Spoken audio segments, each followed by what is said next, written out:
apart, and music keep us all alive.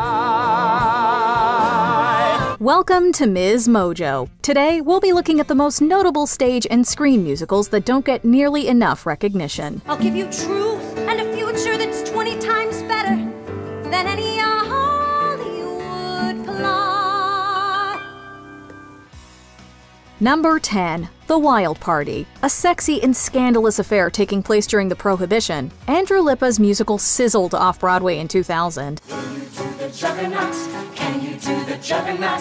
Put your foot into the ring and just start swinging. Inspired by Joseph Moncure March's identically titled 1928 poem, it features Queenie and Burrs, once passionate lovers, trying to reignite their spark by having a bash. However, their colorful array of attendees drives an even bigger wedge between the pair, thanks to wandering eyes and jealous rages. Some switcheroos of partners and some fun, drugs, booze, sexual escapades. The show was nominated for 13 Drama Desk Awards, winning for Outstanding Music. It also received the Outer Critics Circle Award for Outstanding Off-Broadway Musical. With its enthralling story, captivating characters, and thrilling score, we believe this show would be the life of the party on Broadway.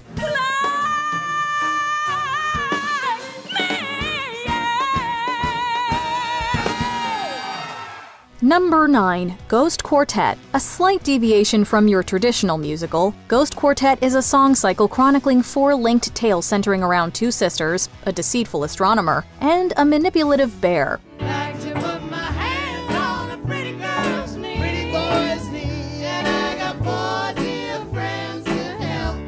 The actors play various characters, with the story taking place over several centuries. Dave Malloy, who both wrote and starred in the show, called it, quote, a song cycle about love, death, and whiskey. Clearly he was onto something, though it sadly never achieved widespread acclaim. Wanted to watch over someone, had unfinished work to do, soul wasn't a piece. I mean, there's all sorts of reasons. Still, it was nominated for Outstanding Musical at the Drama League Awards, Outstanding Music at the Drama Desk Awards, and Best Unique Theatrical Experience at the Off-Broadway Alliance Awards. This spirited show is sure to not only pique your interest, but capture your attention. There's a shock, there's a stillness, as the melodies twist and zap, and the air is filled with diamonds, and I wish that I could sing like that. Number 8. The Secret Garden. You might be a fan of Frances Hodgson Burnett's 1911 novel of the same name, or one of its movie adaptations, or Taylor Swift name drops, but the amazing musical version might be as much of a well-kept secret as its titular garden.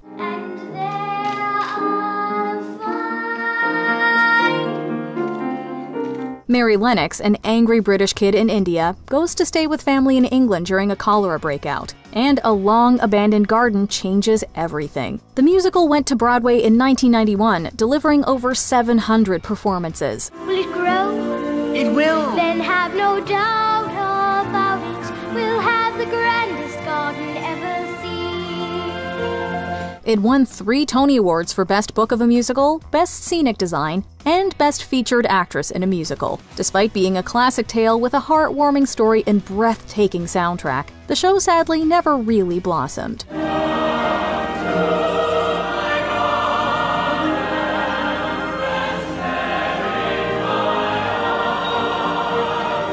Number 7. The Lightning Thief, the Percy Jackson Musical. Another book-to-stage adaptation, The Lightning Thief centers on the titular teen's journey to retrieve Zeus's lightning bolt when he realizes he's a demigod. Peace among the gods depends on it. Bring on the monster, bring on the monster, bring on the real world. In addition to fun, poppin' tunes, and an exciting heroic quest, this underappreciated show reminded audiences that valuable musicals exist beyond the bright lights of Broadway. How many other shows put a 12-year-old part deity with ADHD and dyslexia at their forefront? No one ever tells me that they're proud. No one asks me, Percy, how'd you like to come around and stay? Its off-Broadway run was met with plenty of acclaim, but unfortunately, its time on Broadway was critically panned. Still, it's a charming show with a memorable score. It may even be better than the film, so a revival would be divine.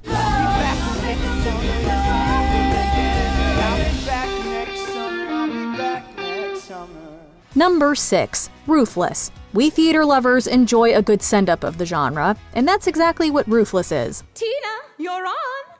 Hello, Mother. Darling, we have company. I love company. Say hello to Miss St. Croix.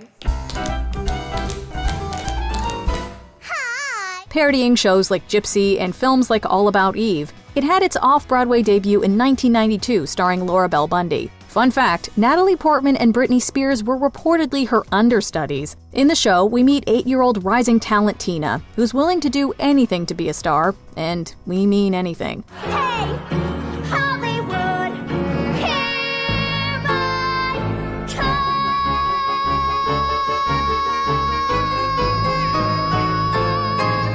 This darkly comedic and twisted musical might be an acquired taste, but it's worth savoring. It was even awarded Best Off-Broadway Show at the Outer Critics Circle Awards in 1993. Although it's been staged several times since, it sadly never found a home among mainstream theatergoers. You've got talent, so much talent. Number 5. Little Me. How is he? When it hits 100, he dies.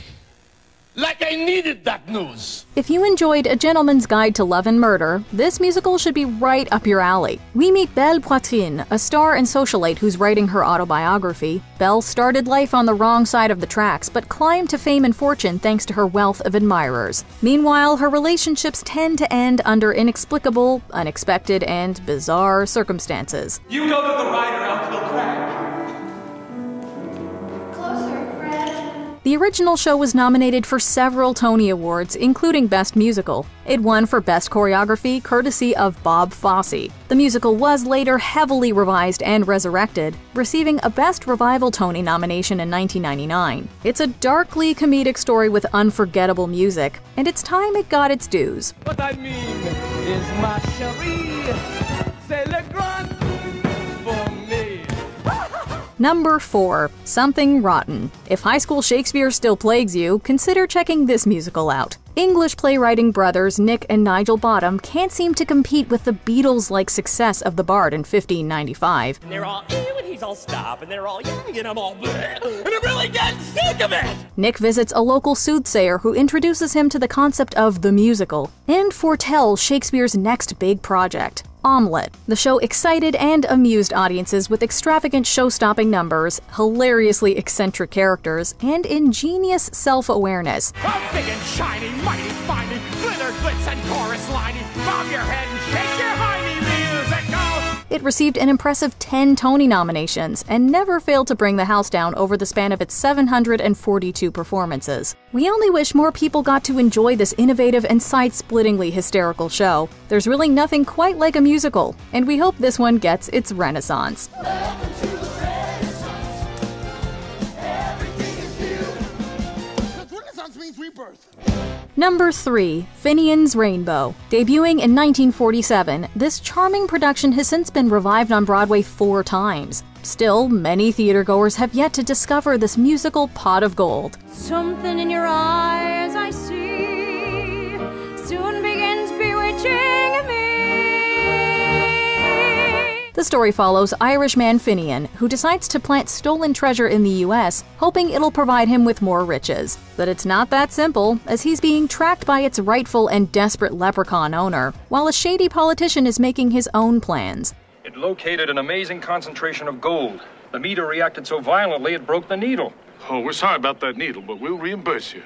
Now, just where did this unfortunate needle-breaking accident occur? In addition to its original plot, the show boasts creative and soulful songs and melodies. Despite its compelling story and numerous earworms, the luck of the Irish has somehow yet to strike this underappreciated show. A kiss ain't a kiss, it's a crisis, man, if this isn't love.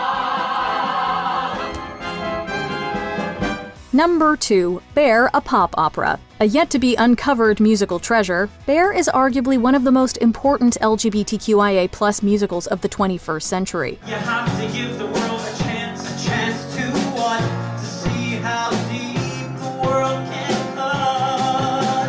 It follows teens at a Catholic boarding school who are grappling with their identities and societal pressures. At the center are ill-fated couple Peter and Jason, who must keep their love a secret. Down with you always, running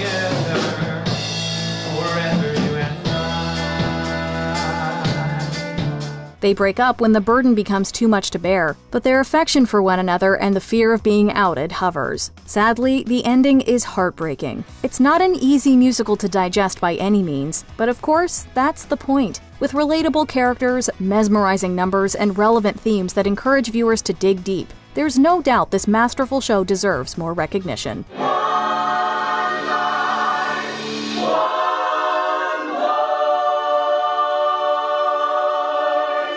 Before we unveil our top pick, here are a few honorable mentions. Bonnie and Clyde. This captivating musical about America's iconic outlawed couple is criminally underrated. We are the pair that they'll discuss. Yes, this world will remember us. High Fidelity. Using Nick Hornby's same-name novel as the source material, we explore the joys of living in the moment to a rockin' soundtrack. Meet the sort of go-getter in a second-hand sweater and the lost real record shop on Earth.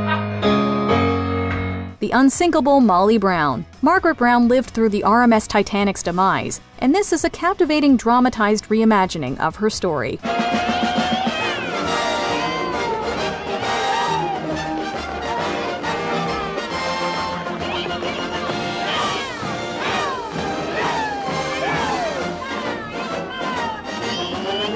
The Beautiful Game, a lesser-known but incredibly touching Andrew Lloyd Webber musical about soccer during the Northern Ireland conflict. It's an obsession, the reason we're here. Title of show, a hilarious meta-production about writing the show as for the New York Musical Theater Festival. Filling you with thoughts of self-consciousness, feelings of worthlessness. They'll make you second guess, die them higher. Before we continue, be sure to subscribe to our channel and ring the bell to get notified about our latest videos. You have the option to be notified for occasional videos or all of them. If you're on your phone, make sure you go into your settings and switch on notifications. Number 1. Parade. Based on true events, this story delves into love, light, and hope at a time of religious intolerance, racial tensions, and political prejudice. Leo Frank, a Jewish man living in Georgia, is falsely accused of killing his employee Mary Fagan in 1913. And he said, "No, no, it ain't my fault that girl is dead." He said, "No, no, that's what he said." He's dragged through an essentially predetermined trial, declared guilty, and receives a death sentence. His wife successfully campaigns to save him, only for a mob to take his life into their own hands. Someone's gotta pay. Someone's gotta pay when the blood comes. It's powerful, ingenious, and daring, with a score that will melt your heart and a story that'll make it ache. It offers a vital moral lesson about the dangers of intolerance and discrimination that remains timely. It's high time more folks knew about this compelling and heart-rending masterpiece. You shouldn't underestimate Lucille and Leo Frank, 'cause this is not over. Which musical do you think deserves more time in the spotlight? Sing it out in the comments. I was born to entertain. How you doing? It's a rhetorical question. Do you agree with our picks? Check out this other recent clip from MsMojo. And be sure to subscribe and ring the bell to be notified about our latest videos.